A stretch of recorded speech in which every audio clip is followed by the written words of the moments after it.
Coach DeBoer on the recruiting trail and starting to really build some momentum. I know I said that yesterday, but I like what I'm seeing with this new Alabama football coach. And I think recruits are really enjoying talking to him as he tries to replace the legend Nick Saban. We're going to talk about that, his visit to Mobile, and the spring transfer portal, which don't forget that that's out there. So Alabama lost some pretty significant players, but don't count them out for guys that they can bring back the other way. This is the Bama Tailgate YouTube channel. Like and subscribe. Give us a thumbs up. That's a great way of saying roll tide. Let's get this party started.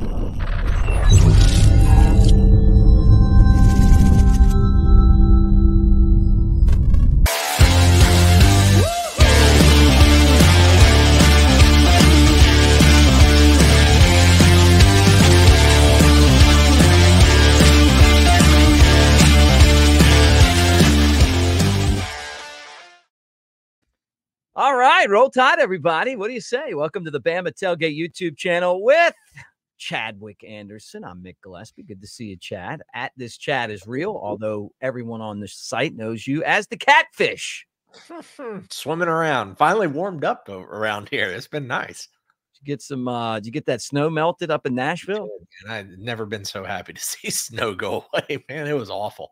Oh, it was so bad. It's finally 95% gone. Thank God. Very good. Did you guys do the snowman? Did you get the kids out and sled? I mean, what did y'all do? And because here in Fairhope, we didn't get any snow. It was cold for a couple days. No, we didn't do the snowman because our front yard's just a giant slope, and so we didn't do the snowman. But since it's a giant slope, we were able to do the sled, so that was pretty awesome. We pick up some pretty good speed going down our hill. So a lot of sledding, throwing some snowballs, some icy walks through the neighborhood, but definitely glad to see that. The single digit temperatures, I told my wife, like, look, if you can pronounce the temperature in one syllable, that's a problem. Yeah. Well, like if you just say 6, that's a problem. Like, yeah, I saw your dogs were bundled up, which is tells me about you too. And I like that. I like seeing dogs wearing coats. All right, let's talk some football, Chad. Let's do it. Kalen DeBoer on the recruiting trail. There he is at the famous St. Paul's in Mobile. Nick Saban got to town. Do you remember Shula never had success down in the south part of the state, right? Nick Saban came in. It used to be LSU and Auburn that like dominated down here in LA, Lower Alabama. Yep. And all of a sudden, Saban comes to town and just one guy after the next. Boom, boom, boom, boom, boom, right? With Julio Jones being the guy that led the charge out of Foley. Yeah. So DeBoer knows he's got to get down to the southern part of the state, and he's already making those connections. I think this is really important for him. It really is. I mean, it's just important to start establishing a little bit of a presence and staking your claim and getting, some wins that we've been talking about. And I give him credit. And he said, the other night, what has it been over a week now, at the basketball game against Missouri, he kind of was telling people like, hang on, I think you're going to like what we got cooking. And he had only been announced as the head coach for about 3 days at that point. And I mean, you think about that, Mick, like you come into this job and you follow Nick Saban, and then you've got to overhaul everything and pick your guys while you're also dealing with people leaving and transferring and rumors and being sabotaged and the vultures circling and all that. So good to see. Yeah. Like you said, Julio Jones was the guy. And I know we're going to talk about Ryan Williams in a second. With Saraland as another receiver prospect, but good to see him and Womack hitting the trail. Yeah, and I mean, this is something that they're going to have to do. They're going to have to win, and they know that the criticism out there from Alabama fans, and obviously the other teams in the SEC, is that these guys can't recruit because, obviously – you look at their numbers and it really hasn't looked like they've recruited very well, but they haven't been at a place like Alabama yet where, we're built for recruiting. You have a big recruiting budget. You have, a relationship with these coaches, even though maybe he doesn't, the school does. And he's just going to try to, step right in and pick it up. And one of those places, and I was glad to see, you know, because people have tried to compare him to Brian Harsin, that he immediately started to No. try to attack. Right. But you've heard it. I have, but no. It's Saraland, right? Saraland High School right now is stacked, right? Yeah. So you got KJ Lacey and Ryan Williams. Williams was a 5-star commitment. Saban retired, and like before the word was even out, he had uncommitted. He's got a lot of pressure on him. Look, they're throwing money at him left and right, but this is a guy who's got the type of talent to go to the NFL and make a lot more money than the whatever they're trying to give him to go to Auburn, right? And playing for Coach Ryan Grubbs and this new offense, I think would be appealing. Yeah, I mean, Washington has there's one transfer already coming with Jeremy Burton. It's coming over, and he had, what was it, just under 800 yards last year? Yeah, and he's an interesting guy too, just because they used him as a running back at times, plus a receiver, and he was behind 3 guys who are going to the NFL and put up huge numbers. So yeah, that was the other thing I was going to say is Odunze is going to be a top 10 pick out of Washington in the NFL draft in April. So it's going to be a big deal if Alabama, and supposedly he's a lock. You know, you ask certain people, he's still a lock. He's just kind of playing the game, getting his attention, building his brand, getting his name out there, the whole deal. But this is a guy who comes in and probably steps into the lineup almost immediately. They figure out ways to get him the ball. And it's amazing how this all works now, you know, when it comes to the recruiting and the money and the NIL and the people swimming around and coaches changing and all these different things. But let me ask you this, Mick, what did you think when Roll Tide Willie was recruiting Ryan Williams on Twitter? Did you see any of that? Yeah. You know what? If you, I'll see if I can pull it up. That's actually hilarious. Yeah, because I'm wondering if Roll Tide Willie is Alabama's best recruiter. I mean, Roll Tide Willie, he's beloved, man. The kids love him. They love him. Well, he's also become he's got a soft spot, or Dave Portnoy, Barstool Sports, has the soft spot for Roll Tide Willie. Portnoy is actually giving, or not giving, but he's selling Roll Tide Willie t-shirts to help Willie finish his house. It's a true story. It's on their website. All the proceeds are going to them so that they could sell or finish whatever they're doing with the house, building it or renovating it or whatever. But I saw him with Ryan Williams and thought, oh my God, this is amazing. Oh, hold on. You got to pull it up. Can you hear that? You can hear it. You just can't see it. I can hear it. Yeah, just the sharing isn't working. What's that? No, I pushed the wrong button. Yeah. All right, this is him with Ryan Williams. All right. Don't give a piss about nothing but the Tide, Blitz. One more time. Don't give a piss about nothing but the Tide, Blitz. Blitz. How did he? Don't give a piss about nothing but the Tide. I think that's enough. You're hurt.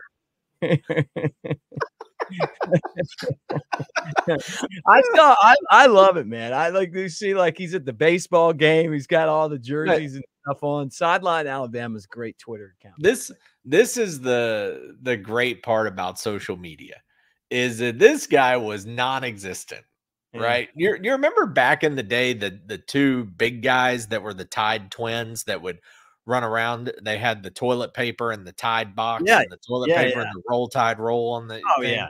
Yeah, like they were. Imagine if social media was around when they were here, you know. And Roll Tide Willie, that's what's so great about social media, is that you open the door to all these characters.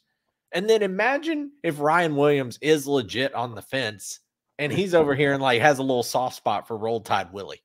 You know, like characters like that evolve into these, like staples, or have this presence with the team. It cracks me up.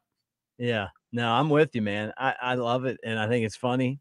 And it's it shows you where we are right now in this day and age of sports. But yeah. Um, I've seen those shirts before. Have you? Yeah, yeah. I mean, like I saw them at the store, and I was like, I wonder what are these? But I think it's great. It is. It's so good. You gonna get one? I don't know if I'll don one or not. I tell you what I will put on. And I was complaining the other day about how the NIL thing and how we're asking the working man to basically fund a collective for these kids to get paid by the university that's worth $2.7 billion. Alabama came out with the Malachi Moore shirt that says, if you ain't wearing crimson, or if they're not wearing crimson or whatever, ... And then obviously they leave off the F-bomb. And then on the back, it just says more with the number 13, like as if it's a jersey in a sense, but it's a t-shirt. And so if you buy one, Malachi gets like some sort of cut on that. Mm-hmm. So I do like that. And I would do that because I don't know, something he came up with that he originated. And it's just a cool t-shirt. I just like that one. But yeah, we should pick like some player on the roster that's not getting much going on with the NIL and do like a Bama Tailgate NIL shirt. See if everybody would buy it. Be so cool. Somebody that's funny and good, that might not be getting the attention. Somebody that earns it. I want to know, like, really, people need to drop this in the comments because I'm dead serious. I'll make these. Would you guys buy a Bama Tailgate Fear the Thumb shirt for next year? Oh, that'd be awesome. Like, that's what we need, right? I mean, we got Bama won 4 in a row, first time since the 70s. So, hey, you got Fear the Thumb coming up in 2024. Yeah. I love that. That logo is cool. I've always liked that. Another guy to keep an eye on recruiting wise is Micah Dubose, right, from Viger High. Another guy that down here in the South, another guy that this coaching staff's paying attention to. And this is a Georgia commitment. And I you love the fact that when a new coach comes in, the way that they see things and the kind of players that they want for their program could be different than what we had before. See, I think Saban was a great recruiter. And I think that over the last 5 years that some of the coaching the coaching issues that they had with all those guys leaving and coming, disparities is the word I was going to say. You made up for it with talent, right?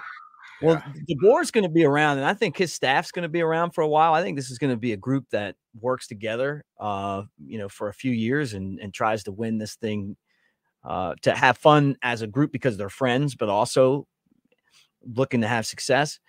And so I think that they're going to concentrate on trying to find guys that are obviously blue chip talent, but at the same time fit the system that he wants to fit, and so, maybe Dubose is was a great offensive lineman. Maybe he's a little bit more versatile because of his size. He's a little smaller than some of the other guys that they had, but the Washington just had the Joe Moore award-winning O-line and so, hey, let's go steal some from Georgia. Yeah. Also, when you say DeBose, like, do you flinch a little bit or twitch? Yeah, I do. That's a hard one there. You bring up such a good point when talking about him and really just everybody in general, is that when Kalen DeBoer took over, people have got to get out of their head that things are going to run exactly the same. Yeah. Like, you're going to see a different style of football. You're going to see, different, a different coach behind the microphone. You're not going to hear the lectures. There are going to be things that are just done differently with the staff. You've got a coach on Twitter now, Mick. Yeah, a coach who's literally on Twitter. Like, never had that before. Media anymore, Chad. Yeah, he's not going to do that. He's not that guy. And it's just going to be different. And I think people, one of the hardest things in talking about this, winning solves everything. Yeah, right. But at the same time, and especially with the schedule that DeBoer's walking into next year, I mean, you think about it. You got at Wisconsin, you got Georgia, at Tennessee, at LSU, at Oklahoma. It's a brutal, brutal schedule for next year. But winning solves a lot of problems. But The winning, I think, will still be there, but it's just it's going to take people a minute to adjust to how it's done. I think when Saban was there, remember Saban used to win games 21-7. And then there was a stretch, Pete Golding, where he had to win games 56-40. Right. Right. But he adapted to that style of football, and that's what he had to do. And DeBoer is going to be, in my opinion, and what he's known for, it's going to be a little bit different. You're going to have different play calls, different schemes, different ideas, different ways of, the way the game flow is going to go. So it's just going to be interesting and really take a minute. Even when I see him, like that photo you showed of him, Cruton down in the south part of Alabama. Yeah. On the trail. It's still surreal, man. Like, I know. I just look at him and I see him wearing the Bama gear, and I think that's supposed to be Nick Saban wearing that gear. Like, it still hasn't set in. I don't know. I don't know what it'll take, but it just hasn't done that yet. No, I gotcha. Well, he's out there doing it. The other thing that you got to remember too is the spring portal for DeBoer. I mean, that's where players can declare, and I'm sure there's some players that are out there going, "Hey, man, I fit this system, and I want to come play for Alabama because I know that they're going to be one of those teams that people are trying to bury here early." DeBoer came to Tuscaloosa to get a statue out front. He got there and he saw those statues, and you know what he thought? My statue's right there next to Nick Saban's. Yeah. I mean, think about it. He was in the championship game from Washington this year. It wasn't like the TCU situation. They hung in there, and they didn't win. Michigan scored late. Yeah, they pulled away late. It wasn't a blowout. No. But he's there to win, and he wants to win, and hopefully we get him that statue next year. That'd be great. Here's the other thing too with DeBoer, and we talked about this at some point on one of the shows. He's from South Dakota. Well, Mick, there is no university that is major college football in South Dakota. No. And so this, from a collegiate standpoint, is a final stop. So the only question ever is, does DeBoer have the itch for the NFL? That's the only question that you have to worry about as a fan, and the success that you hope he has, and you hope that even becomes a problem. Like, if DeBoer is being courted by the NFL, that means things are going really, really well. Yeah. But when you grow up in South Dakota, what was it, the Vikings? That's about the closest one, right? So I think that's just another thing for Bama fans to, as far as getting the right hire. This is a guy that I could see settling in for quite a while. Oh, yeah. And I'm looking at this spring transfer portal, and I'm thinking, you just watched Georgia and Ohio State and Florida State raid your roster. I'm looking at their roster, and I'm thinking springtime comes, and maybe you do some of the same stuff. I mean, and I hate that it's that way, but with all these guys leaving, man, that's opening up NIL money. You need help in the secondary with all those guys. I'd love to see him go to Ole Miss and get some players. This is a two-way street. We were kind of on the back end of it this time, right? It wasn't great for us. But by the time the springtime comes around, he's going to know what he needs, and he's going to have money to go out and buy it. And honestly, I hope that as famously as Coach Prime said, keeping receipts. I hope he's keeping receipts. I would love to see Alabama go and buy some guys away from some of these especially these programs that did that to them. Yeah, it would be nice. And at least one situation that Alabama is going to capitalize on is Michigan. I mean, that portal's going to open. Yeah. There's no way Jim Harbaugh's returning. It's not official. It's not official, but he's gone. And so that's going to open it for Michigan. Okay. So now you can pick off the national champion roster. Then I don't know what's going to happen with Michigan. They may hire, if I'm pronouncing it right, Sharon Moore, the offensive coordinator. Yeah, he may be elevated to head coach. But I could also see Michigan looking at, there's one name that's been floated out there, and Brian Kelly, because the LSU fit is just weird. He hasn't not succeeded at LSU, but it's just awkward. So Michigan's a better fit for him. So if that happens, now you got the Michigan portal open and the LSU portal open, two major universities that you can feast off of. Then who does LSU get? Well, LSU's not going to take some G5 coach. They're going to want a name. So whoever they get, a chance for, hey, let's take that guy. Right. That's what I mean. Portal. This thing could go on for a little bit, with the domino effect. So we'll see how it pans out, though. I want to remind you guys that the channel right now brought to you by Pearl River Resort over in Choctaw, Mississippi. I'm telling you, with all the stress that we've dealt with over the last 2 weeks, great place to go hang out. Chad, you and I should do this. And I know you. I've seen you at the casino before. You have a great time, and you would love Pearl River what you're Resort. Talking about. They've got the sports book, the Timeout Sports Lounge in Golden Moon Casino, Vegas style, right there in Philadelphia, Mississippi. You got 20 big screen TVs, all the major sports from our country and around the world they have on in there. There's something going on all day. You can you got the table if you need a little bit of help to place a bet. You got a kiosk if you just want to kind of sit there and do it yourself. It's fun. A great bar in there, and you got table games and slots, and you got Dancing Rabbit. Pretty soon it's going to be warm, and you're going to want to play golf, especially that Alabama's golfers now win like the PGA Tour events, right? Yeah.